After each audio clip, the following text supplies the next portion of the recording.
Love, kulang pa tayo ng budget para sa venue at catering. 2 linggo na lang kasal na natin. Oo nga eh. Akala ko kakasya na iipon natin. Pero ang dami pa rin gastos na lumalabas. Ano kayang pwede nating gawin? Ayoko nang bawasan yung quality ng kasal natin. Alam ko na.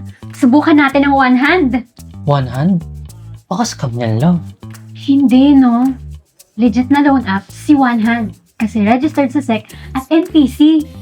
Baka mataas ang interes. Hindi. Pwede kang humiram up to 50,000 pesos. 0.025% lang ang daily interest rate. Payable in 9 months. At isang valid ID lang ang kailangan. 5 minutes lang, approve na agad. Ang galing.